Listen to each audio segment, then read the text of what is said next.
Responde, pois, ó Maria, no teu caminho o que havia.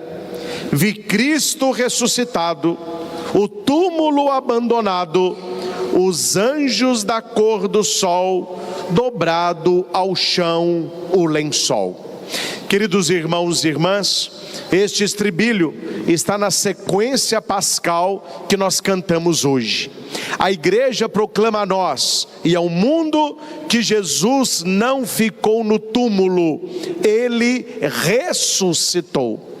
É muito importante conhecer, claro, a vida de Jesus, a palavra de Jesus, a presença de Jesus nos 33 anos que Ele ficou aqui, mas é necessário, sempre que possível, conhecer as Escrituras, o Antigo Testamento, que aponta para Jesus Cristo. Nós ouvimos o Evangelho com vários olhares. Nós temos o olhar de Maria Madalena, é um olhar de desespero.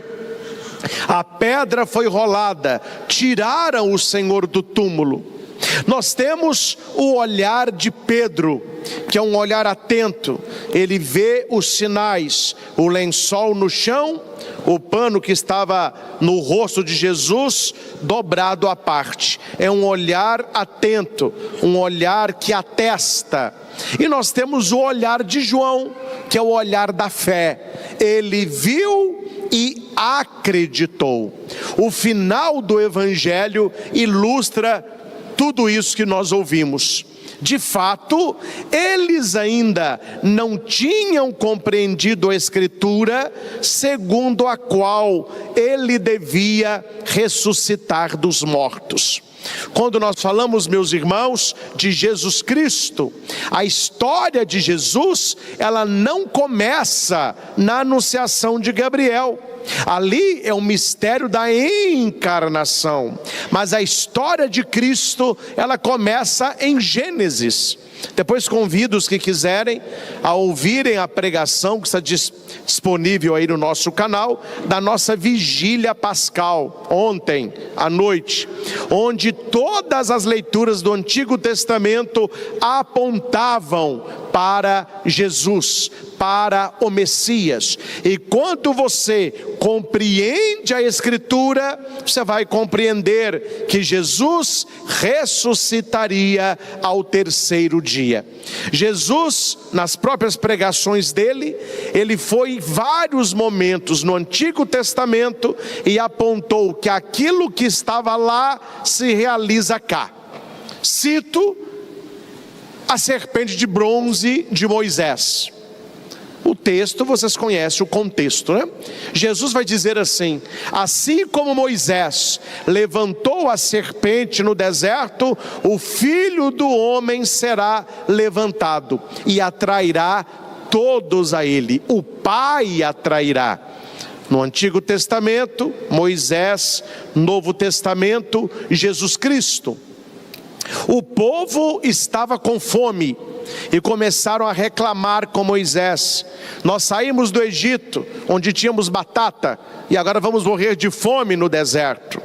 Ele intercede pelo povo e Deus disse: o povo ao entardecer, isso aqui é muito importante, o povo ao entardecer vão comer carne, e ao amanhecer pão. À tardinha pousaram um tanto de codornizes. Eles mataram as codorninhas e comeram. Por que as codornas vieram ao entardecer? Porque ela é carne. Por que eles comeram as carninhas dela? Porque o sacrifício no templo dos cordeiros, eles eram realizados ao entardecer. E pela manhã vocês vão comer pão, que é o maná. Por que pela manhã? Porque é na manhã pascal que o pão da vida ressuscita com esplendor e glória. Se lá tinha as codornas e o maná, Jesus diz no capítulo 6 de João que ele é o verdadeiro pão do céu. Um outro episódio, eles estavam com sede e reclamaram com Moisés: nós estamos morrendo de sede. Moisés intercede pelo povo e Deus disse: fira a rocha com o teu cajado. Moisés cutuca a rocha com o cajado e ela cospe água. E as pessoas beberam, tomaram banho, encheram as vasilhas, deram de beber aos animais. Esta rocha é Cristo. Assim como Moisés fere a rocha, o soldado Longínquos abriu o coração de Cristo com uma lança. Como Moisés golpeia a rocha, o soldado golpeia o coração de nosso Senhor, e ali jorrou sangue e água. Quando o Mar Vermelho se abre e aquele povo passou a pé enxuto, ali era uma prefiguração do nosso batismo, que quando o Egito entrou, o mar voltou e não sobrou ninguém, morreu carros e cavaleiros. Assim é o nosso batismo. Uma vez batizados com Cristo, morremos para o pecado e ressurgimos para a vida nova. Todos conhecem Jonas, o profeta, que foi enviado por Deus à cidade de Nínive. Ele teve medo e ele vai para Tarsis. Ele fugiu de Deus. Tudo deu errado para ele.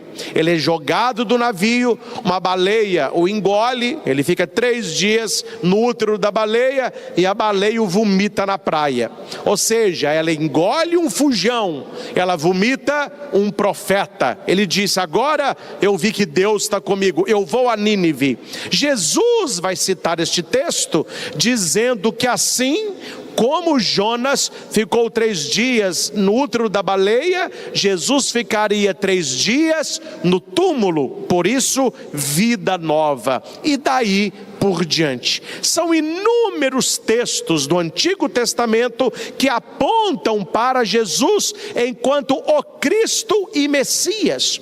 E se não conhecemos as profecias, e se não conhecemos a palavra, e se não temos tempo de ler a palavra, estudar a palavra, ruminar a palavra, o evento pascal, ele passa despercebido. Parece uma coisa rotineira, parece uma coisa normal, e não é. A igreja nos convida todos os anos para neste dia celebrarmos o dia maior, o dia da ressurreição, que se torna o primeiro dia. O evangelho que nós escutamos, ele começa assim: no primeiro dia da semana. E por que o evangelho vai dizer no primeiro dia? Porque Deus criou o mundo em 6 dias, ele descansa no 7º dia. Na primeira criação houve um primeiro dia, houve um segundo dia, houve um 6º dia e houve um 7º dia, que é o Shabat, é o descanso, Shabat. Deus descansou. Com a ressurreição de Cristo, a humanidade toda é recriada. É como se começasse de novo. Então lá na obra da criação houve o primeiro dia, mas o dia que Jesus ressuscita se torna o primeiro grande dia, no primeiro dia da semana. É por isso, meus irmãos, que nós não somos a igreja do 7º dia. Nós somos a igreja do primeiro dia. Nós somos a igreja do 8º dia. Mas qual que é o 8º dia? O domingo pascal. Deus cria o mundo em 6, descansa no 7º, Jesus ressuscita no 8º dia. Este 8º dia é o primeiro dia da nova criação. Por isso que domingo é dia de missa. Por isso que domingo o católico precisa ir à igreja, porque é a nossa Páscoa semanal. Este ciclo de 7 dias, sempre haverá o primeiro dia da semana. É por isso que segunda chama segunda. É o segundo dia depois do principal. Então temos domingo, o primeiro dia, o principal dia da semana. Temos o segundo dia depois, segundo, terceiro, quarto, quinto e sexto. Segunda, terça, quarta, quinta e sexta-feira. Quando foi mudado o calendário pelo Papa Gregório, era para ter colocado sétima. Então seria domingo, segunda, terça, quarta, quinta, sexta, sétima-feira. Voltava para o domingo. Conservou-se o sábado. Por que se conserva o nome sábado? Lembrando da primeira aliança, a aliança do Antigo Testamento, o dia do descanso de Deus, que é o Shabat. E depois deste, aí vem o primeiro dia da semana, que é o domingo. E foi exatamente no primeiro dia da semana que Maria Madalena vai buscar Jesus. Grande é o seu amor, mas ainda pequena a sua fé, ou o seu entendimento. Ela amava Jesus Cristo e não podia ficar longe dele, nem que fosse pelo cadáver. Então ela não vai buscar o Cristo vivo, ela vai buscar o Cristo morto, e ela não encontra. Cuidado, meus irmãos, com o Cristo que você busca, que você pode não encontrá-lo. Madalena foi buscar um Cristo inexistente, um Cristo falecido, um Cristo derrotado, um Cristo morto. E quando ela vê a pedra rolada, ali é o sinal maior. A pedra rolou, Jesus ressuscitou. Madalena não conseguiu fazer essa leitura.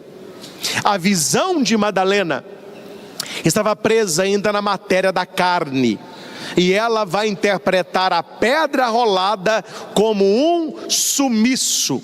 Eles tiraram o corpo do Senhor e não sabemos onde o colocaram. A pedra rolada é o primeiro sinal da ressurreição. Qual é o segundo sinal que pode passar despercebido? Os lençóis mortuários, que não tem sentido, pensem comigo, levar um cadáver nu. Não tem o mínimo sentido. Por que levar o corpo, mas largar os panos? Então os panos jogados e o pano no rosto de Jesus dobrado é sinal de uma ressurreição, que Jesus já tinha falado sobre isso. Por isso que nós precisamos abrir os nossos ouvidos e entender o que Jesus diz, para que quando acontecer, a fé nos acompanhe. Porque brincam, mas parece-me verdade, que o ser humano tem dois ouvidos, né? Um entra, o outro sai. Porque Jesus fala, nós vamos à missa, reflete, ouve pregação, é primeira leitura, é salmo, é segunda leitura, é evangelho, é pregação do padre, todo domingo. Quando vem a situação na nossa vida, que a nossa fé é provada, ao invés de você dizer, esse sinal é de vida, nós vamos falar, esse sinal é de morte, porque não compreendemos ainda a Escritura. Então os lençóis nos falam de duas coisas. O lençol jogado no chão fala de um fim, e o lençol dobrado do rosto, o soldário, fala de brevidade. Quando aquele lençol é jogado no chão, significa que acabou. Acabou o quê? A morte. Tanto que a igreja vai cantar: ó morte, onde está a tua vitória? Ó morte, onde está o teu aguilhão? Porque a morte não é boba nada, viu? A morte não é boba nada. Porque quando entrou o pecado no mundo, a morte entrou. E ela devora todos. Ela devora homens, mulheres, crianças, idosos, ricos, pobres, todos a morte devora. Quando Jesus Cristo vem, a morte disse, também será devorado. Também será devorado. E a morte o leva numa sexta-feira, dia 14 de Nisan, na hora 9, 3 horas da tarde. E a morte se deu como vitoriosa. Quem é que vence a morte? Tanto que a gente até fala no nosso cotidiano, né? Tudo na vida tem jeito, só não tem jeito? O pessoal fala isso. Aí a morte foi e acabou com Jesus também. Ela disse, aí ó, tô te falando, ele falava que era a vida, a verdade, morreu também. 3 dias depois, Jesus ressuscita. Ele vence a morte e Ele nos concede este poder. Aquele que crê em mim, ainda que tenha morrido, ressuscitará.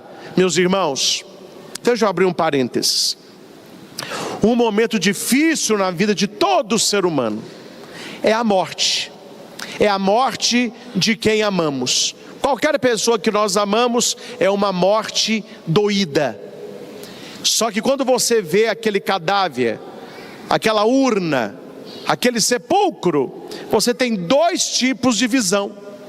É uma visão de quem conhece a Escritura e uma visão de quem não conhece a Escritura. Chorar, todos vamos chorar. Passar pelo luto, vamos passar. Demorar a equalizar a vida sem esta pessoa, cada um tem o seu tempo. Mas olhando para aquele cadáver, nós precisamos lembrar da pedra rolada, do lençol no chão, do soldário dobrado e dos anjos pascais. Aquilo que os anjos falam sobre Jesus Cristo, ele fala sobre aquela pessoa que nós velamos. Ele não está aqui, ela não está aqui, ressuscitou. Depende do nosso olhar. A morte, meus irmãos, ela pode ser vista como a nossa derrota maior ou como a porta da eternidade, se conhecemos a Escritura. Assim foi. Num restaurante, eu falava sobre isso de manhã, quando você acaba de comer, um restaurante mais refinado, né? Você pega aquele guardanapo de linho, pano, você vai pegar e vai jogar ele na mesa. Esse guardanapo jogado assim, ó, você está falando para o garçom, para o maître lá, que você terminou. Jogou o guardanapo, ele vem, pega o guardanapo e tira o prato. Por acaso você no meio do jantar recebe uma ligação, ou você precisa ir ao banheiro, ou resolver uma questão, você vai pegar o guardanapo do colo, você vai dobrá-lo e vai colocar debaixo do prato, do lado direito, e você vai levantar. Quando o garçom chegar e olhar, ele vai ver o guardanapo dobrado, então ele não vai mexer no seu prato. Esse guardanapo dobrado fala para ele: volto logo, só fui ali. Então nós temos os 2 panos nas 2 situações. Um pano é jogado, ele viu as faixas de linho deitadas no chão, mas o pano que tinha estado na cabeça de Jesus não estava jogado no chão, ele estava enrolado, dobrado à parte. O pano no chão significa fim. Fim de quem? Da morte. Perdeu. Não vou contar onde não. Teve um lugar que eu fazia pastoral e os jovens quiseram fazer uma encenação no domingo de manhã, mas era uma Páscoa deles, não era uma encenação de Jesus. Era um rapaz que estava nas drogas, no vício, o rapaz ficou no degrau da igreja bebendo, aí depois os jovens foram catequizando e ele ressuscitou. Então ele morreu para uma vida velha e começou uma vida nova. E a morte, ela perde. Aí alguém vestiu alguém lá de preto, né? Ela ficava assim de lado, era a morte que queria levar a alma do rapaz lá. Quando ele se converte, etc., aí a morte dá um grito, porque ela perdeu. Aí eu falei assim: ó, que teatro bonito, né? Mas tinha que ter a cereja no final, né? Aí um cara lá deu um soco na morte e falou com a morte assim: game over. Eu falei: meu Deus do céu, tanta coisa para falar, fim de jogo, né? Aí o pessoal bate palma, bate bonito, eu ia aplaudir, né? Já que todo mundo está aplaudindo, vamos aplaudir também. Mas ali aconteceu isso. O lençol no chão é Jesus falando para a morte: você perdeu, acabou para você. Mas o lençol dobrado, o soldário, significa a brevidade da volta de Cristo. Ele não ressuscita para ficar longe de nós, mas para estar conosco. E a pergunta esta noite é, meus irmãos, como que nós nos tornamos, como Pedro diz na primeira leitura, Jesus não apareceu a todo o povo, mas as testemunhas que Deus havia escolhido. Como que eu me torno uma testemunha da ressurreição de Jesus? Muita atenção, muita atenção. Onde que Jesus está? Onde Jesus está? Isso muda tudo. Porque se você sabe aonde Ele está, você vai buscá-lo. E quem busca, vai encontrá-lo. Porque o Evangelho não termina, a Bíblia continua. Depois que Pedro e João, eles voltam, Maria permanece. E ela vai escutar carinhosamente: por que choras? Ela olha, acha que é um jardineiro. Ele vai dizer: Maria, Miriam, Rabone, é Jesus quem a procura. Eu não tenho dúvida, meus irmãos, quem vai dizer isso é o Papa Bento XVI, na sua coletânea Jesus de Nazaré, que quando Maria Madalena chega ao túmulo e vê a pedra, e ela sai desesperada, quando João chega primeiro, quando Pedro chega depois, quando Pedro entra, quando João crê, quando os dois voltam, quando Maria continua lá, Jesus já estava lá só observando. Ele estava vendo a movimentação. Ele nos vê, Ele nos observa. Mas nessa confusão que o mundo está, precisamos entender onde Jesus ressuscitado está. Primeiro ponto: Ele está sentado à direita de Deus Pai, glorioso, ressuscitado e vivo. Ele subiu aos céus, está sentado à direita de Deus Pai Todo-Poderoso, e de novo há de vir para julgar os vivos e os mortos. Mas Ele não está só lá, senão Ele tinha nos deixado cá. Outra presença real de Jesus na Eucaristia, na hóstia consagrada, na celebração da Santa Missa. Toda vez que você quiser se encontrar com Jesus, vá à missa, receba o seu corpo, o pão consagrado, e Ele fará do seu coração morada. Leia, marque na sua Bíblia, releia, estude, deguste, rumine, decore, pregue. João capítulo 6. João 6 é o texto católico. Tanto é que é o texto menos lido ou não lido nas igrejas protestantes, ditas evangélicas, porque é o capítulo que sustenta a Eucaristia, coisa que eles não acreditam. Então nós precisamos entender: Jesus é o pão da vida, Ele é a hóstia consagrada, o Santíssimo Sacramento é Jesus vivo, corpo, sangue, alma, divindade. Hoje na nossa carreata tão bonita, tantos carros pela manhã, a gente não ficava falando: Jesus ressuscitou, mas cadê Jesus? Não, é o Espírito, está no céu. Não, Ele estava conosco, nós caminhamos com Ele no ostensório, o Senhor está vivo. Muitas igrejas que não têm a Eucaristia, eles fazem a marcha para Jesus. A Igreja Católica não tem marcha para Jesus, ela marcha com Jesus, que é a festa de Corpus Christi. Ele caminha conosco, Ele está vivo no ostensório. Todo aquilo, o palio, as velas, os anjos, os sinos, o tapete, não é uma representação. Jesus ressuscitado permaneceu na Eucaristia. Mas Ele não permaneceu só na Eucaristia, Jesus está vivo na sua palavra.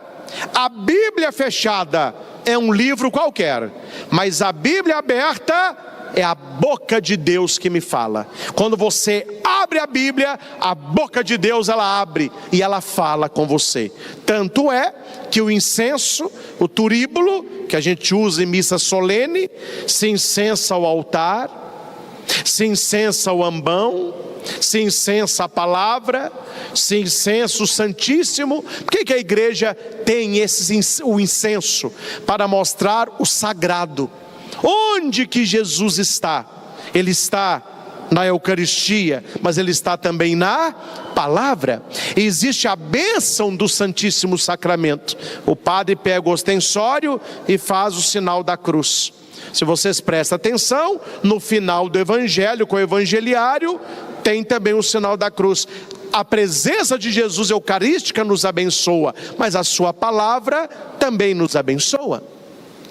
Onde mais que Jesus está presente? Na sua igreja, nos sacramentos, no batismo, na confissão, no santo crisma, na ordem, no matrimônio, na unção dos enfermos. Os sacramentos são sinais sensíveis da graça de Deus.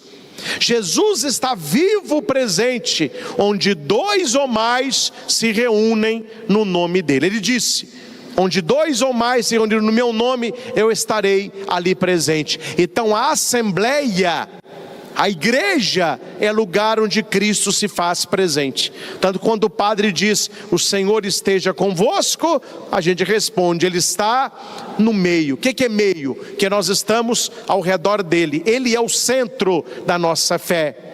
Jesus se faz presente no ministro ordenado, no padre.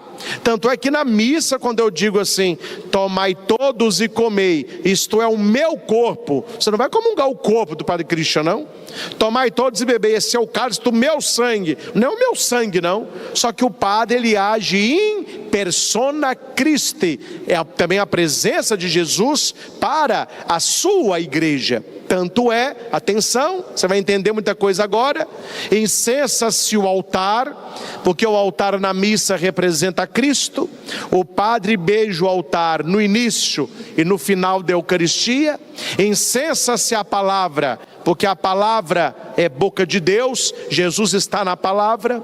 Quando se prepara o altar com o vinho e a hóstia, que serão consagrados, se incensa. Durante o tempo pascal, se incensa o círio, que é aquela vela que foi abençoada ontem na vigília, é sinal de Jesus ressuscitado, é a chama da vitória da vida sobre a morte. Depois que o padre incensa o altar, incensa o crucifixo, o padre entrega o turíbulo, o acólito vai incensar o padre. O padre é sinal de Jesus para nós também. Mas depois que o padre é incensado, o acólito vai para frente do altar. Geralmente eles fazem assim, ó, e você fica de pé. E ele faz assim, ó.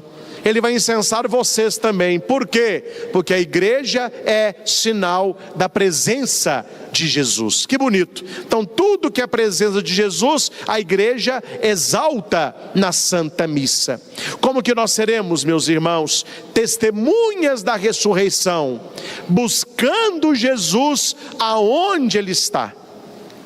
Maria buscou Jesus aonde ele não estava, tanto que os anjos vão dizer para ela: por que você procura entre os mortos aquele que vive? Ele não está aqui, ressuscitou. Então busquemos Jesus numa vida de oração, busquemos Jesus na Santíssima Eucaristia, busquemos Jesus na leitura da palavra, busquemos Jesus na sua igreja reunida, busquemos Jesus nos sacramentos, busquemos Jesus no coração do irmão, principalmente aquele que mais sofre. Jesus continua vivo na sua igreja, guiando a sua história. Que nos tornemos, meus irmãos, discípulos da ressurreição, testemunhas da ressurreição, proclamando para o mundo: Jesus ressuscitou.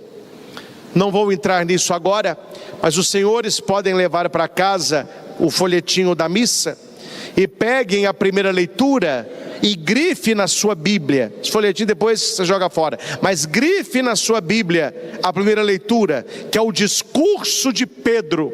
Aí está todo o resumo da nossa fé em Jesus Cristo.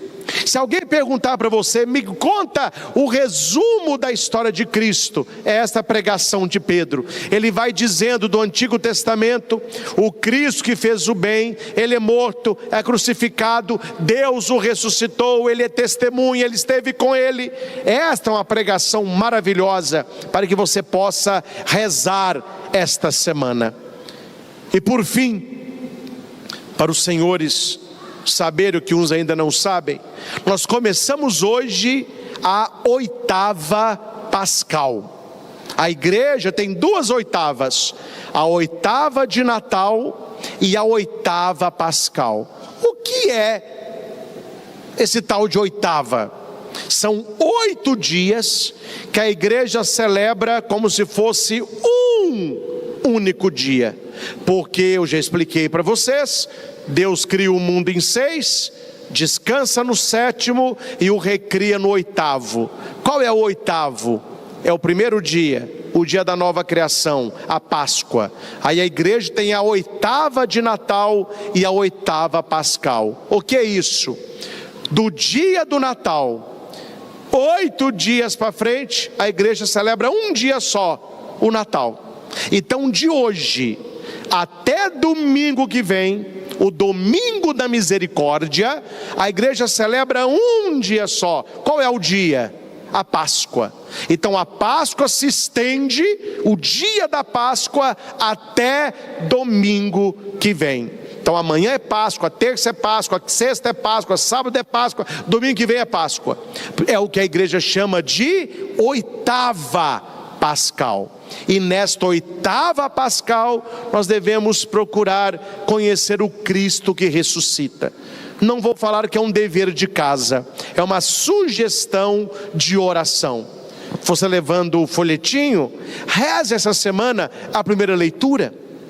Reserva 5 minutinhos à noite, antes de deitar, abra lá a sua Bíblia em Atos, pega o folhetinho da missa, grife lá na sua Bíblia a citação, entenda a história de Jesus. Um outro dia, você pode rezar o salmo desta missa. Este é o dia que o Senhor fez para nós. De hoje a domingo que vem, este é o dia que o Senhor fez para nós. Leia a segunda leitura.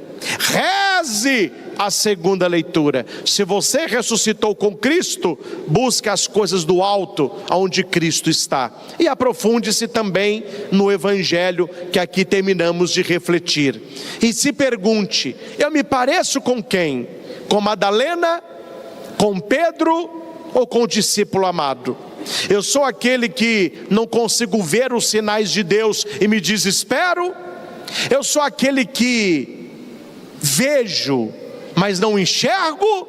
Ou eu sou aquele que crê? São as 3 visões do mesmo fato. Que seja, meus irmãos, uma semana de alegria, uma semana de vitória, uma semana de bênção.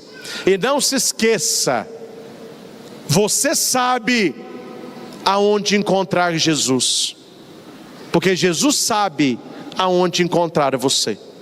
E numa hora ou outra, Ele vai nos encontrar, se deixarmos que Ele nos encontre. Não são vocês que me amam, sou eu que vos amei por primeiro, Ele vai dizer.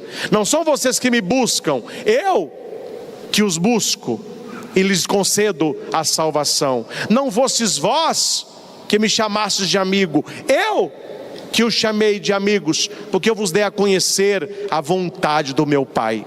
Se você tem no seu coração esse desejo de conhecer Jesus Cristo, tenha certeza absoluta que Jesus é o primeiro interessado que você o conheça. Verdade, caminho e vida. Aos que estão aqui no santuário, a você que nos acompanha de casa, uma feliz e santa Páscoa. Que tudo isso que nós refletimos aconteça no seu coração e na sua vida. Que a alegria das mulheres que viram Jesus seja a alegria do nosso coração. Ele está vivo. Eu o reconheço em todos os sinais da sua presença neste mundo através da Santa Igreja. Ao Senhor ressuscitado, toda honra, toda glória, todo louvor. Louvado seja nosso Senhor Jesus Cristo, para sempre seja louvado. A fim de que o Rei da Glória possa entrar, dizei-nos, quem é este Rei da Glória? O Rei da Glória é o Senhor onipotente. O Rei da Glória é o Senhor Deus do universo. Hosana nas alturas. Bendito és tu que vens em tua imensa misericórdia. Louvado seja nosso Senhor Jesus Cristo. Para sempre seja louvado. Uma boa noite para todos. Boa noite. Acolho os que celebram conosco aqui no nosso santuário Frei Galvão em Divinópolis, a nossa missa da noite. Acolho você também que nos acompanha pelos meios de comunicação.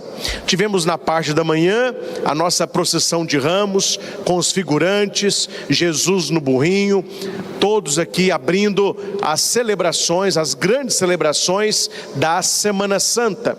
Para os que não podem participar de manhã, nós temos a missa da Paixão da noite. É domingo de Ramos e da Paixão do Senhor. Aquele rito de bênção de ramos, a procissão, já fizemos pela manhã. Agora, na parte da noite, nós adentramos no mistério da Paixão. Jesus que entra para Jerusalém para entregar a sua vida, para o mistério da redenção, levando o seu amor e a sua obediência até o fim. A todos e a cada um, uma boa e santa missa. Em nome do Pai, do Filho e do Espírito Santo. Amém.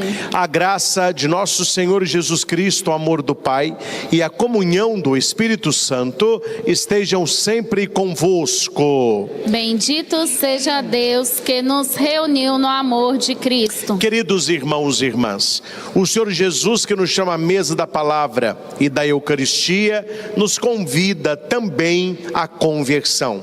Reconheçamos os nossos pecados para celebrarmos dignamente os santos mistérios. Pregação depois que ela foi aqui realizada. Hoje celebramos o domingo de Ramos e da Paixão do Senhor. Na missa da manhã, temos um enfoque também nos ramos. Temos a proclamação da entrada triunfal de Jesus em Jerusalém. Temos a bênção de ramos, a procissão de ramos. Entrando na igreja após a procissão, nós temos então o clima já da paixão, onde se lê e se proclama a paixão de nosso Senhor. A igreja traz no mesmo dia 2 evangelhos nos mostrando que a entrada de Jesus em Jerusalém é para a morte. Ele não entra como um rei, como um político, como um revolucionário, mas como servo sofredor, o Cordeiro de Deus que vem tirar o pecado do mundo. Nesta pregação da noite, nós queremos olhar para o evangelho de Mateus. Nós estamos no ano litúrgico A, e no ano A é Mateus, e ver quais são as profecias que vão se cumprindo na vida de nosso Senhor. Só se entende bem o mistério celebrado na morte, na paixão e na ressurreição de Cristo quem entende um pouco as profecias do Antigo Testamento que apontam para Jesus. Nós temos na parte da manhã, e quero voltar somente a este texto, o Salmo 117, que traz a questão do Hosana. As pessoas não sabem muito bem o que significa a palavra Hosana. Hosana vem de salva-nos. Quando alguém grita Hosana ao filho de Davi, nós estamos pedindo, salva-nos, ó filho de Davi. É um cântico real.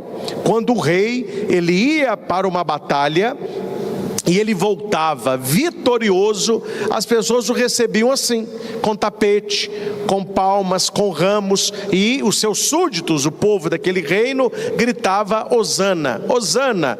E isso é reescrito pelo rei Davi no Saltério, e é da estirpe de Davi que vem o Messias, o verdadeiro rei de Israel.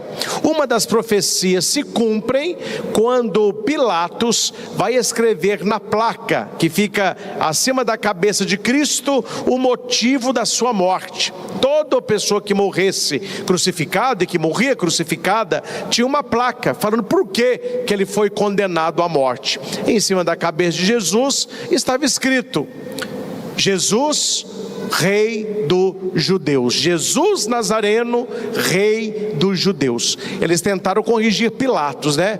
Não escreva Jesus Nazareno, Rei dos Judeus. Escreva que ele disse que ele é. Pilatos tinha muita paciência, né? Disse: olha, o que eu escrevi está escrito, e a placa é essa. E na verdade, aquilo que é a condenação de Cristo é a verdade da sua redenção. Ali está verdadeiramente o Nazareno, Rei dos Judeus. O Salmo 117, que é o Salmo da missa, ele vai dizer o seguinte: salva-nos agora, te pedimos, Senhor, te pedimos porque tu nos ama. Bendito aquele que vem em nome do Senhor. Nós vos bendizemos desde a casa do Senhor. O Senhor é nosso Deus.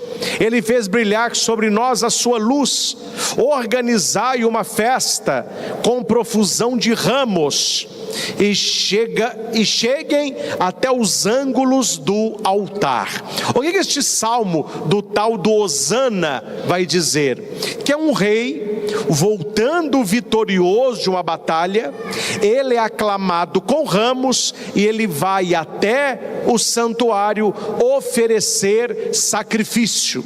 Este salmo do Antigo Testamento, ele se cumpre em Jesus Cristo, quando ele entra em cima de um jumentinho, também para cumprir as profecias de Isaías. As pessoas o clamam com ramos. Aquele ramo lembra a finitude humana, um ramo cortado, ele seca, e Jesus, ele não vai oferecer um sacrifício, ele é os próprios sacrifícios, sacrum facere, ele se faz sagrado no altar da Santa Cruz. É por isso que este salmo mostra um rei que se oferece, e aquilo que Davi escreveu anos atrás, que ele nem tinha noção do que era, o saltério se cumpriu em Jesus Cristo. Um outro ponto importante para esta missa de abertura da Semana Santa é a questão do Getsemane. Está escrito na leitura: retirou-se Jesus com seus discípulos para um lugar chamado Getsemane e disse: assentai-vos aqui enquanto eu vou ali orar. Disse-lhes então: minha alma está triste até a morte, ficai aqui e vigiai comigo. Isso está em Mateus, no capítulo 26, do 26 e seguintes. Primeiramente, meus irmãos, a gente fala as palavras, mas a gente não sabe muito bem o que significa. E quando você entende o texto, ele cresce. O texto, ele se avoluma. A palavra Getsemane significa prensa de azeite. É um lugar onde se colocava as azeitonas, a oliva, ali se prensava, se apertava e ela soltava então o óleo, o azeite, em 4 prensas. A primeira prensa, que é o óleo mais caro, o óleo mais nobre, é pouco óleo, este era guardado para a unção de reis, profetas e sacerdote. Aí tinha a segunda prensa, mais pesada ainda. Esse segundo óleo era para a alimentação. Colocava-se a terceira prensa e apertava-se de novo. Este óleo era para a medicina. Jogava-se óleo nas feridas. Lembram lá do bom samaritano? Ele jogou o azeite e vinho, este óleo. E por último, a quarta prensa, que é o último dos óleos. Esse é usado para as lamparinas, para manter o foguinho aceso. Então veja que Jesus, ele vai para o Getsemane, chamado Monte das Oliveiras ou Jardim das Oliveiras, porque ele seria prensado, ele seria esmagado, não para soltar o óleo, mas para derramar o sangue. Tanto é que o primeiro sangramento, que é a primeira prensa, Jesus já vai suar sangue e água. Ali é a agonia da própria morte. Jesus vai dizer para os seus discípulos, ficai aqui, orai comigo, a minha alma está triste até a morte. Isso que a igreja chama de agonia de Jesus. Você, aprofundando este texto da paixão, no primeiro século, nós estamos anos depois, mas no primeiro século, quando os cristãos do primeiro século, os judeus do primeiro século, eles iam ler a paixão de Cristo, eles entendiam com muita clareza porque Jesus estava no Getsemane, porque era um jardim, porque era monte e porque das oliveiras. Há uma tradição antiga judaica que nos mostra, e aqui você vai tirar da cabeça aquilo que é coisa de pintor e de história, que o fruto proibido era uma maçã. A gente vê muito isso nos filmes, em quadros. Não o era. Para o judeu do primeiro século, que bebeu numa tradição milenar do próprio judaísmo, a árvore do conhecimento do bem e do mal nunca foi uma maçã. Pasmem, senhores, era um figo.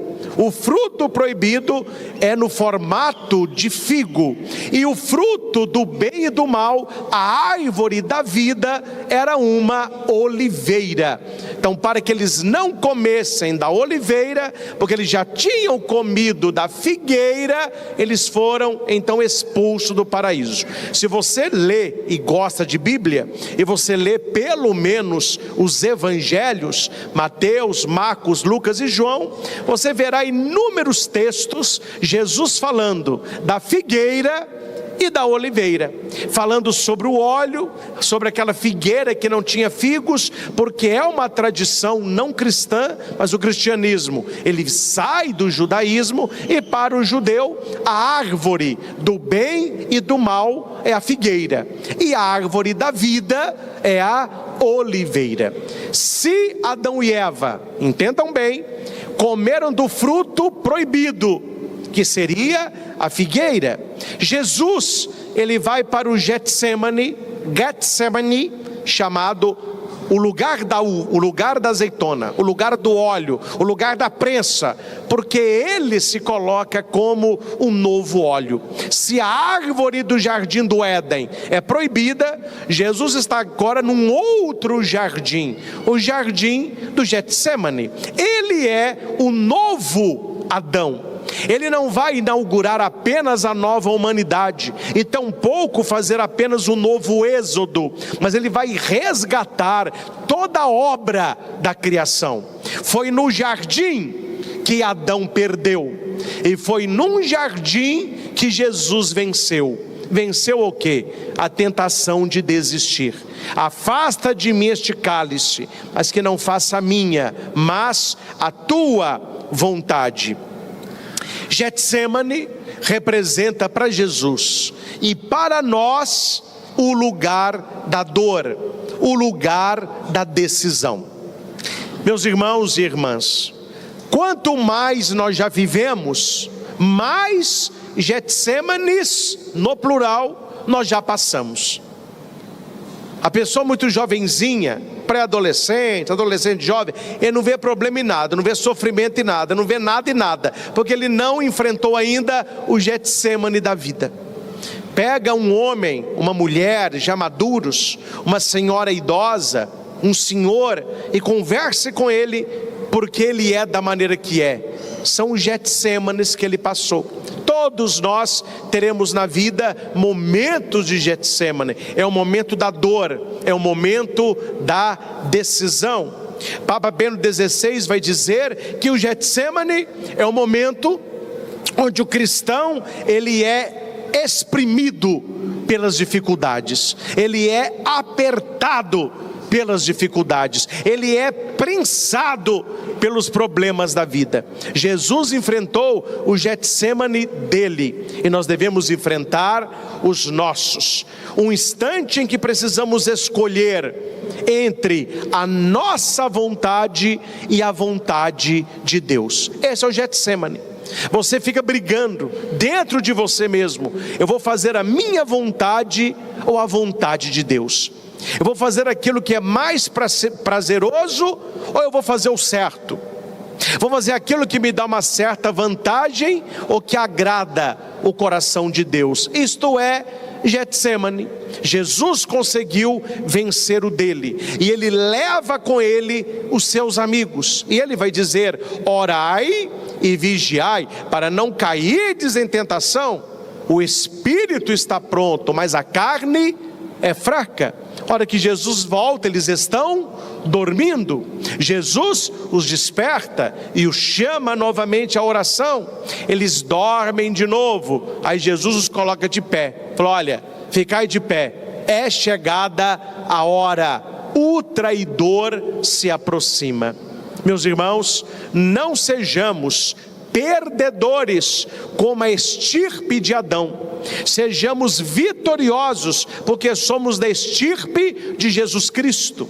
Nós não temos uma vida adâmica. As mulheres não podem ter uma vida baseada em Eva.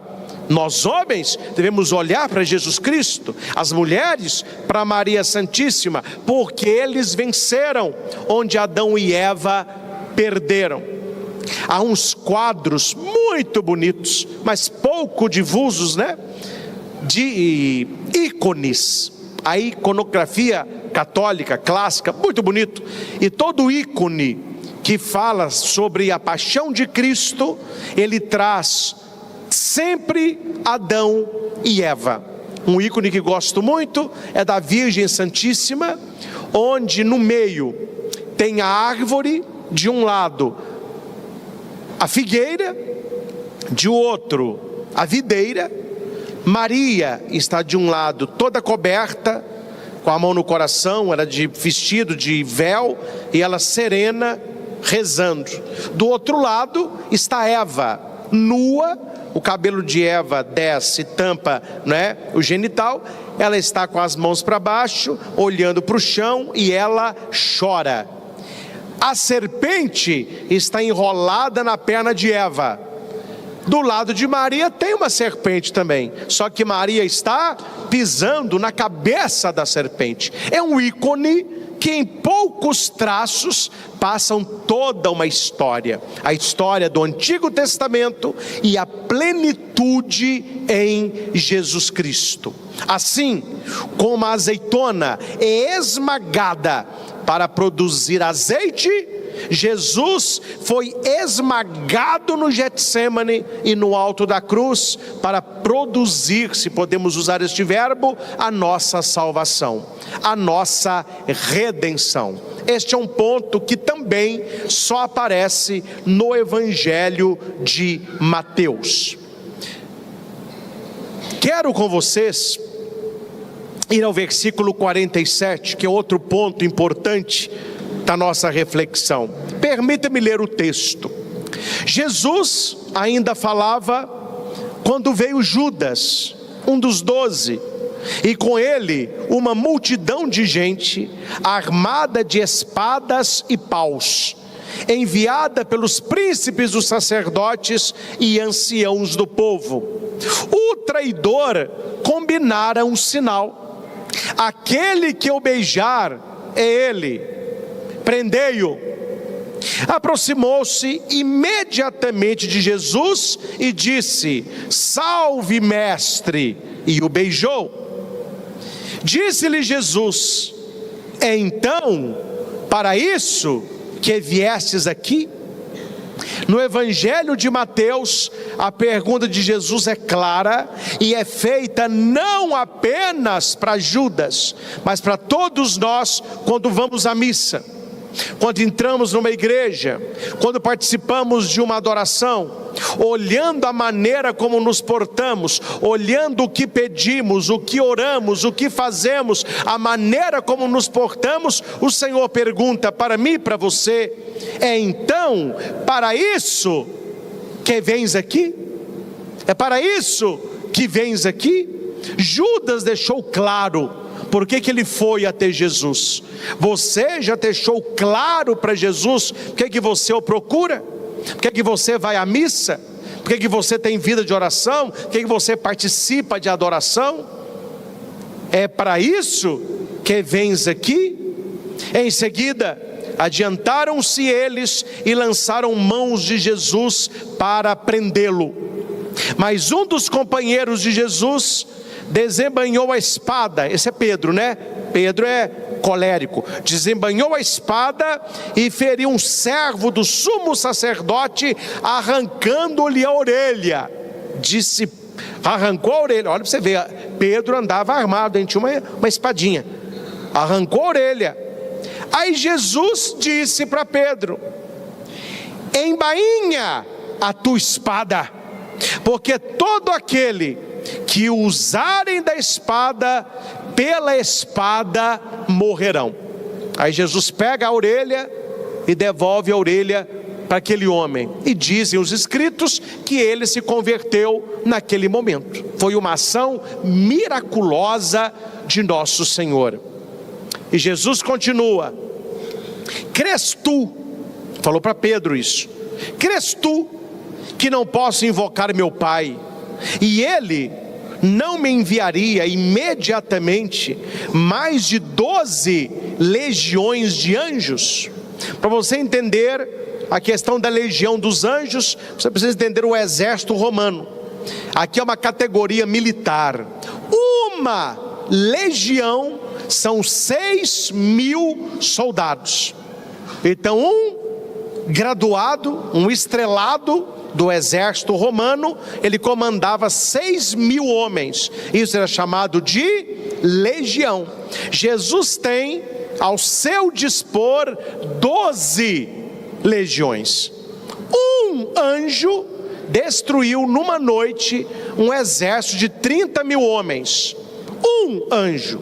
Jesus não está chamando uma legião, não são 6.000 anjos, ele tem 12 legiões.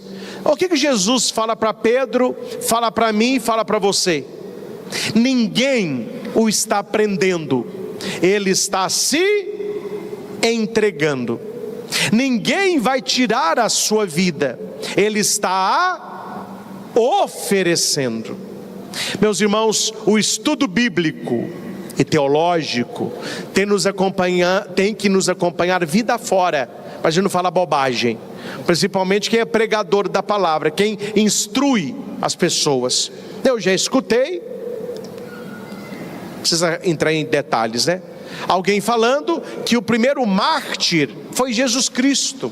Onde que a pessoa tirou uma pataquada dessa? Onde que a pessoa leu que Jesus é mártir? Nunca o foi. Nunca o foi. A primeira coisa que um mártir precisa ter é não querer morrer. Porque se um mártir se oferece para morrer, ele não é mártir. Ele quer preservar a sua vida, mas a sua vida é tirada por causa da sua fé em Cristo.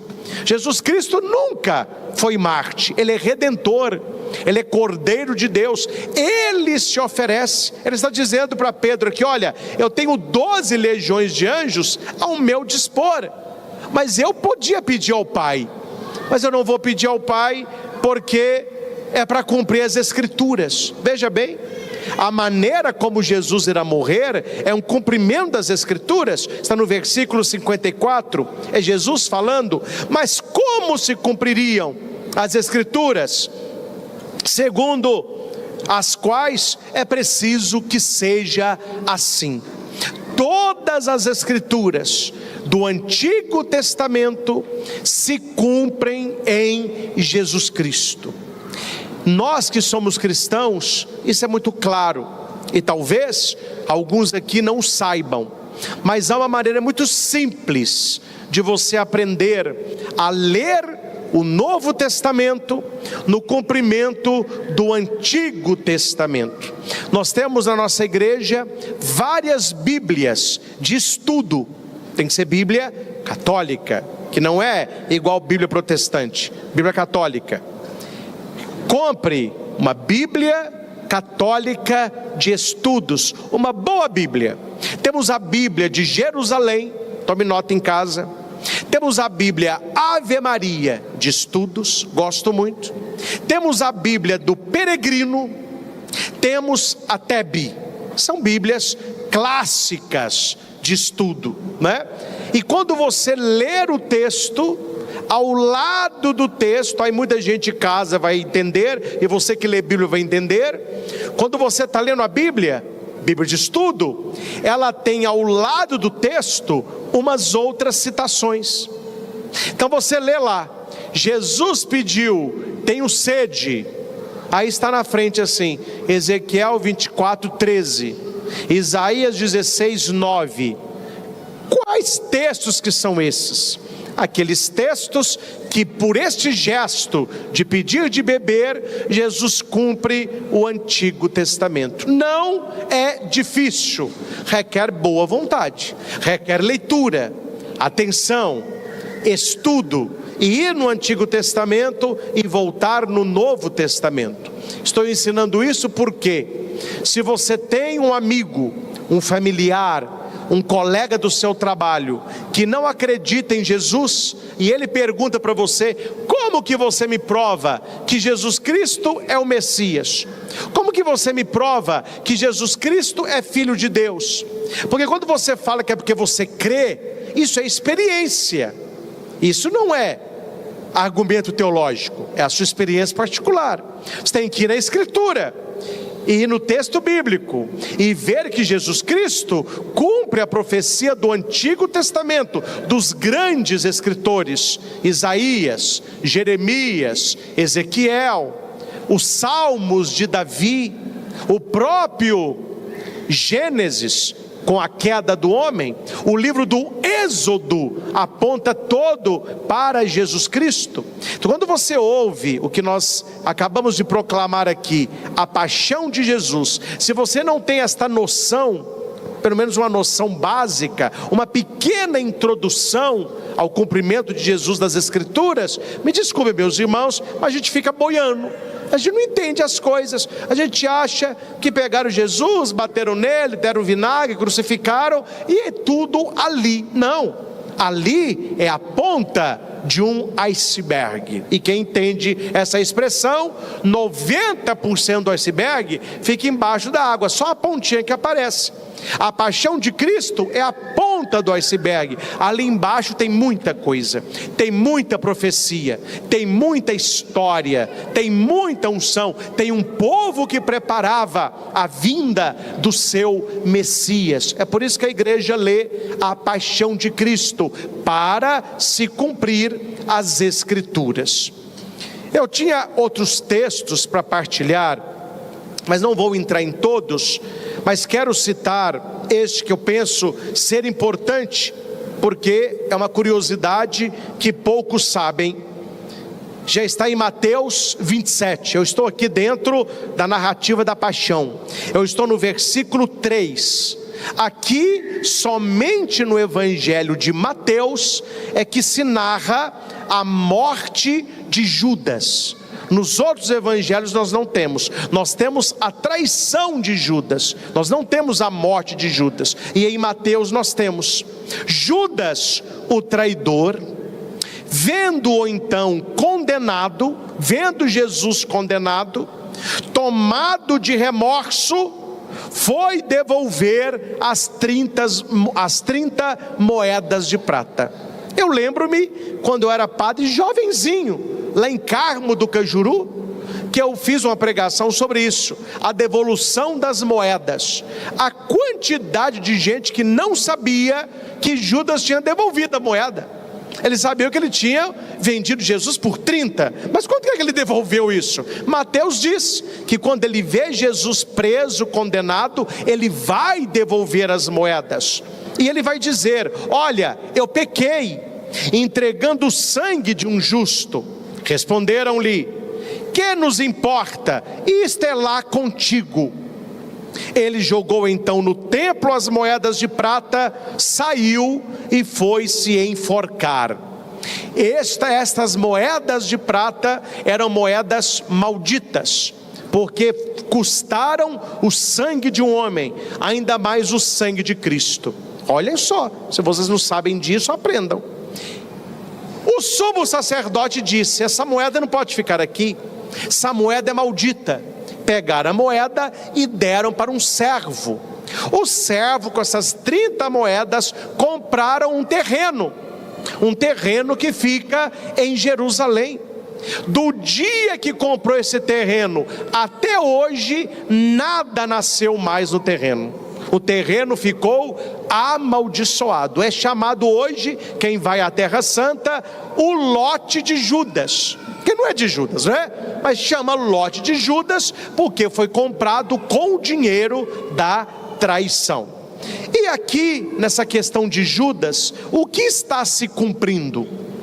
José. Jesus é o novo José do Egito. Ele eleva José, porque José, ele foi traído por Judá.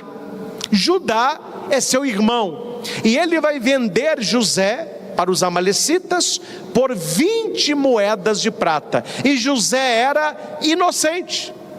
Jesus, ele é vendido por 30 moedas de prata. Jesus é inocente, só que ele foi vendido por Judas. José é vendido por Judá. Jesus é vendido por Judas, só que Judas está no hebraico. Judas está no aramaico. Se você passa Judas para a língua hebraica, qual que é o nome de Judas? É Judá. Então é para mostrar que aquele irmão que vendeu seu irmão, a humanidade, na pessoa de Judas, vendeu a Cristo. Então não foi Judas que vendeu Cristo, fui eu e foi você, pelas nossas trocas, pelo nosso pecado. Penso que esse é um outro texto importante para a nossa reflexão. Um outro texto importante é sobre Barrabás. Não podemos deixar Barrabás de fora. Aqui eles vão colocar Jesus perante Pilatos como a sinuca. Ou você solta Jesus, ou você crucifica Jesus, ou a revolta vai começar. Claro que o sinédrio não era bobo, né? Levar Jesus para ser crucificado, Pilatos não ia crucificá-lo, porque o sinédrio podia castigar. Sinédrio é o poder religioso do judeu. Pilatos é o poder da força, o poder do Império Romano. Só o Império Romano condenava à morte. O que está por trás dessa bagunça toda? Como sempre, né? Política. A política. Porque Pilatos era governador da Judéia e ninguém queria ficar na Judéia. Todo romano queria ficar onde? Onde? Exatamente, em Roma, a sede do grande e poderoso Império Romano. Então eles mandavam alguns bons generais para serem governadores, para tomar conta das províncias conquistadas. E se aquele governador mandava muito recurso para Roma, se ele mantinha a paz naquela região, ele podia subir de patente. E quando ele subisse de patente, ele voltava para onde? Para Roma. Pilatos estava a uma patente de voltar para Roma com sua mulher. Ele falava com a mulher dele: aguenta, desse ano não passa. Quando Pilatos viu, e o texto diz isso, que ia acontecer uma revolta, tem que Pilatos pensou: se acontecer uma revolta, isso vai chegar para Roma e eu não vou subir de cargo. É muito melhor que um só morra por todos. Pilatos falava da política, mas na boca de Pilatos está a revelação, porque Jesus morreu por todos. Quem é esse todos? A humanidade. não é? O texto vai dizer que a mulher de Pilatos, chamada Cláudia Prócula, sabiam disso, né? A mulher de Pilatos teve um sonho, eles falam que é uma visão, e na visão um anjo falou com Cláudia: ele é justo, ele é santo. Ela acorda assustada e manda falar com seu marido: mande falar com Pilatos, para não castigar este homem, não firas esse justo, porque esta noite eu fui atormentada em sonho por causa dele. Este texto só encontra no Evangelho de Mateus. E Pilatos amava a sua esposa, mas ele temia uma rebelião. É por isso, meus irmãos, que Pilatos teve uma ideia. Vou explicar isso hoje. Vocês nunca perguntam, vocês são curiosos? Vocês perguntam? Vocês são curiosos? Porque mais importante que a resposta são as perguntas, viu? Eu sempre tive uma dúvida: por que pegaram o tal de Barrabás ou não pegaram outro? Porque estava assim de preso lá, não era um só não. Por que foi pegar logo o Barrabá? Porque Pilatos disse: busque Barrabás. Não! Pilatos disse ao general dele: busque o pior que vocês têm aí, porque pelo pior eles vão liberar a Cristo. Porque eu sei, olha o que Pilatos vai dizer: eu sei que eles entregaram a Jesus por inveja. Diga para quem está do seu lado assim: cuidado com a inveja e com os invejosos. Foi a inveja que matou Cristo, viu? Pilatos está no texto. Pilatos sabia que tinham entregue Jesus por inveja, então ele pede o pior. Quem era o pior? Barrabá. Quem sabe aí o nome completo de Barrabás? Não sabem? Ainda bem que vocês estão sentados, né? O nome de Barrabás em português é Yeshua Barrabá. Em português, Jesus Barrabás. E o nosso Yeshua, Jesus, que depois, título pós-pascal, Cristo, Christos. Então nós temos ali dois Jesus. E o que significa Barrabá? Vocês vão lembrar: havia um cego que gritava: Jesus, tem piedade de mim. Como chama esse cego? Acertou. Bartimeu. Bar é filho. Bar, Abá. O que é Abá? Que Jesus ensina no Pai Nosso. É pai, paizinho. O que significa Barrabás? Filho do Pai. Então nós temos ali um Jesus falso e um Jesus verdadeiro. O filho do Pai no pecado e o filho do Pai de verdade. Então nós temos dois Jesus, porque Jesus é o filho do Pai de verdade, que no batismo de Jesus nós ouvimos, o Pai disse: este é o meu filho amado. Ele é filho de Deus, ele é filho do Pai, Barrabá. Só que nós temos o assaltante lá, o violento, o pior de todos, Yeshua Barrabá. Então note como que você aprendendo isso, o texto ele explode, o texto ele cresce. Você fala: gente, mas como que eu não sabia disso até hoje? Então por isso que o texto é tão gritante para o judeu do primeiro século, porque ali estão dois Yeshua e dois Barrabá. Eles vão escolher quem? O errado. Infelizmente, o ser humano nem sempre escolhe o Jesus certo. Nem sempre o ser humano escolhe aquele que é inocente. É por isso que a multidão escolhe o filho do Pai errado e mandam o inocente para a cruz. E aqui nós temos uma oração que não era oração, era uma crítica, um cinismo, Mas aquele livro bonito, não sei se os senhores têm, Jesus de Nazaré, do Papa Bento XVI. Quem gosta de leitura, quem gosta de estudo, é um livro para você comprar, para você ler. Chama Jesus de Nazaré, Papa Bento XVI. Ele vai narrar os principais acontecimentos da vida de nosso Senhor. E lendo esse texto essa semana, eu gosto muito de ler os escritos do Papa nessa época de Quaresma. Ele vai dizer que na crítica está uma verdade eterna.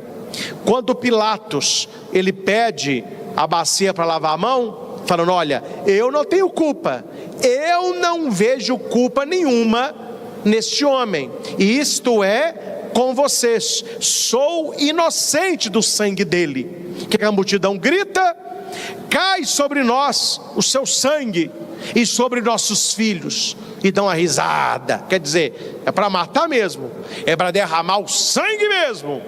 Só que o Papa Bento XVI, grande teólogo, vai dizer que no domingo da misericórdia, é isso que a igreja continua clamando: que o seu sangue, Senhor, caia sobre nós, que o seu sangue, Senhor, caia sobre os nossos filhos. Um sangue redentor. O sangue de Jesus, ele salva. O sangue de Jesus, ele redime. Então é outro ponto importante. E por último, meus irmãos, tinha mais, viu? Não vou ficar só nesse aqui, tanta coisa bonita para falar. Por último, eu quero apenas falar, que é uma curiosidade que muitos não sabem, o local que Jesus morreu. É um Monte Calvário, que é chamado Caveira, Gólgota. Quem já foi na Terra Santa, eu já tive essa graça uma vez, quando você sobe no Monte Calvário, e você sai do Monte Calvário e olha por trás, é um crânio perfeito, tem a boca e 2 olhos grandes. É um Monte Calvário, parece com uma caveira, por isso colocaram o nome lá de Monte Calvário. Mas tem outros estudiosos que falam: não, que na época que Jesus foi crucificado não tinha esses buracos aí, então não é por causa disso, não. É porque na época do Império, quem era decapitado no alto desse monte, que era um monte que se matava, o Monte da Morte, o primeiro nome dele era Monte da Morte, passou depois para Calvário. Aí cortava a cabeça, o Império Romano, cruel como era, entregava para a família o corpo, mas a cabeça não, a cabeça ficava lá. Por quê? Porque no final do dia, quando vinha o general, ele queria confirmar se a pessoa foi morta. Foi, as cabeças aí, ó. Então ele olhava, trabalho feito, e as cabeças ficavam jogadas lá. Então tinha muito crânio, muita cabeça. Então ganhou-se o nome de Monte Calvário pelas cabeças que lá estão. Mas existe um estudo, segundo os santos padres da igreja, no século I, que atribuíam, atenção, um Monte Calvário ao túmulo de Adão. Vem de séculos e milênios atrás, que naquela região onde Jesus foi crucificado, foi onde Adão foi sepultado. Não sabemos a veracidade histórica. O que sabemos é que Jesus é um novo Adão. Ele é o fruto permitido, porque naquela árvore onde o fruto era maldito, na cruz, a nova árvore, Jesus é um novo fruto. Por isso vai dizer: bendita és tu entre as mulheres, e bendito é o fruto do vosso ventre. O fruto contrário ao Antigo Testamento. E por fim, meus irmãos, esta semana maior que iniciamos, com tanta riqueza que tem os nossos textos bíblicos, eu gosto de jogar essas coisas, talvez até umas dúvidas que vão surgindo no seu coração, para que você leia a Bíblia, para que você estude Bíblia. É claro e lógico que o padre não vai cobrar dos senhores uma formação bíblica, como nós tivemos de anos de seminário. Não é isso que o padre quer, mas que você possa entender profundamente a paixão de nosso Senhor. Acredito que, se você prestou atenção, você de casa tomou algumas anotações, você entendeu que o que está acontecendo com Jesus não é à toa, não é por acaso, não é apenas traição de Judas, não é apenas vontade do Sinédrio, não é apenas omissão de Pilatos, mas é o cumprimento das Escrituras do seu Pai. Por isso, quando se diz que Barrabás é solto e Jesus fica, este filho do Pai, Yeshua, o Salvador, ele está cumprindo centenas de anos de profecia sobre o Messias. É isso que nós celebramos nesta semana maior. Estamos no primeiro dia, domingo de Ramos e da paixão do Senhor. Aquele Jesus que entra no burrinho, quem ele é? Agora você sabe responder. É o novo Moisés, é o novo Adão, é a plenitude de José do Egito, é o resgatador, é o Goel, ele é Barrabá, ele é o verdadeiro filho do Pai, ele é Yeshua, é o Deus Salvador. Ele é aquele que vai terminar no alto do Gólgota, entregando a sua vida e o seu sangue pela nossa salvação. Muitos, meus irmãos, deixaram de andar com nosso Senhor, muitos se perderam nos caminhos da vida. Vamos permanecer com Ele nesta semana. É uma semana por ano. Eu já disse, e foi bom que viralizou, né? Quando eu estava lá com o Frei Gilson, que Semana Santa não é feriadão. Semana Santa é celebração. Feriadão é para pagão. Semana Santa é para cristão.